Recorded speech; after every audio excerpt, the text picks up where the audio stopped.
तो मंगी साहब को हटाने के बाद अब जो ताबूत है नैब का, उसमें आखिरी कील ठोक दी गई है। जो अभी हाल ही में इन्होंने नैब का कानून में तरमीम किया है, उसके बाद नैब को अमलन ताले लग गए हैं। अब मंगी साहब भी कुछ नहीं कर सकते थे। अब मंगी साहब हों या मंगी साहब जैसा कोई और प्रोफेशनल इन्वेस्टिगेटर नैब में अगर कोई काम करना भी चाहे, वो क्या कर सकता था। तो मंगी साहब को हटाने के बाद अब जो ताबूत है नैब का, उसमें आखिरी कील ठोक दी गई है। देखें, मंगी साहब बहुत ही प्रोफेशनल इन्वेस्टिगेटर थे, लेकिन समी साहब आप ये देखें कि जो अभी हाल ही में इन्होंने नैब का कानून में तरमीम किया है, उसके बाद नैब को अमलन ताले लग गए हैं। अब मंगी साहब भी कुछ नहीं कर सकते थे।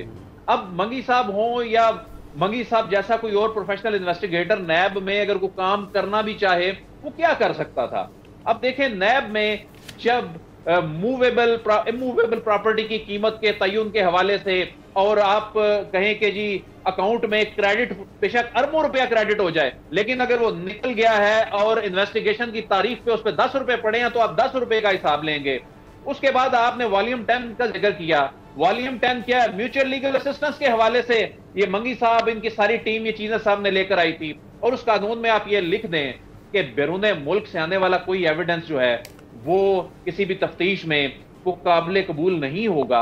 उसके बाद नैब की हैसियत क्या रह गई? नैब के तो पर काट दिए गए, इसके तो दांत निकाल दिए गए। फिर आप ये कहें कि जो व्हाइट कॉलर क्राइम्स में, जो कि दुनिया में सबसे मुश्किल तरीन काम होता है व्हाइट कॉलर क्राइम को पकड़ना, और इसमें आप ये कहें कि जी बारे सबूत नैब ने लेकर आना है। आप नहीं पूछ सकते किसी ने अरबों खरबों की प्रॉपर्टीज बना ली हैं। हालांकि दुनिया भर में तरीकाकार राइज ये है कि जो शख्स भी जायदाद बनाता है, अपने असासे बनाता है, उसको मनी ट्रेल देनी पड़ती है। ये चैप्टर ही क्लोज कर दिया गया है। फिर एफबीआर का कानून ये कहता है कि जो इनकम है या इनकमिंग आपके अकाउंट में है, वो आपका एक एसेट है। उसमें आपने बताना है कि ये आया क्यों है, चाहे आप किसी से उधार ले रहे हैं या आप वैसे आपके अकाउंट में आ रहा है। जिस तरह ये तो कहते हैं ना, हमें पता नहीं चलता हमारे अकाउंट में रकम कहां से आ जाती है। उस कानून में ये लिखा गया है कि बैंकिंग ट्रांजैक्शन को एसेट के तौर पर नहीं लिया जाएगा।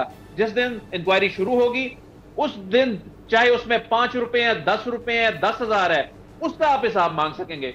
उसके बाद तो अमलन नैब खत्म होकर रह गया था। अब ये जो मंगी साहब वाला मामला है, इस पे भी आप सुना है जी, इलेक्शन कमीशन ऑफ पाकिस्तान ने ये जो अभी तकर्रुर तबादले हुए हैं, उन्होंने कहा है जी, उनको इलेक्शन कमीशन ने इसका बड़ा बुरा मनाया। उन्होंने कहा जी इस पे नोटिस लिया, ये आपको तकर्रुर तबादले अभी नहीं करने चाहिए थे।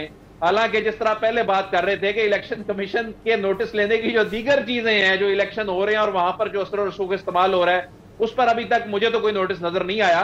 बहरहाल इसमें मेरी नैब के हुकाम से भी बात हुई है। नैब के हुकाम कह रहे हैं कि ये जो तकर्रुर तबादले किए गए हैं, जो अभी चेयरमैन की अदम मौजूदगी में जो चूंकि जाहिर शाह साहब के पास चार्ज है, तो वो इसे मामूल के तबादले करार दे रहे हैं, ये करार देने की कोशिश कर रहे हैं। लेकिन इसमें कोई शक नहीं है। तो आप अदील साहब, आप बड़े भोले आदमी हैं, तो वो क्या आपसे कहेंगे कि ये गैर मामूली तकर्रुर तबादले हैं? देख लें अब कि इसमें बहरहाल इलेक्शन कमीशन का जो नोटिस है, हम मानते हैं कि इलेक्शन कमीशन को भी मानते हैं। वो राजा सिकंदर साहब जो हैं बड़े खफा हो जाते हैं। FIA वाले भी हमसे पूछते हैं आके और कहते हैं जी आप ये कहते हैं इलेक्शन कमीशन की 2 नंबरियाँ, और बड़ा पढ़ पढ़ के सुनाते हैं। फिर वो वहाँ पर अदालत में कोई अगर हमने कोई इधर उधर कोई सवाल किया हुआ है, तो वो ख़ास तौर पर अदालतों के हवाले से कोई बात हो तो उसको भी। लेकिन अल्लाह भला करे, चीफ जस्टिस अतर मिनुल्लाह साहब का बड़े समझदार और ज़ीरक आदमी हैं और कानून को पूरी तरह समझते हैं। तो वो FIA जो जिस तरीके से फंसाने की और ये इस तरह की कोशिश करती है ना, उस पर वो उनको सुना देते हैं कि जाएँ पहले कोई मुझे बताएं कि जुर्म कौन सा बनता है। सब्सक्राइब करें और बेल दबाएं ताकि कोई खबर रह न जाए।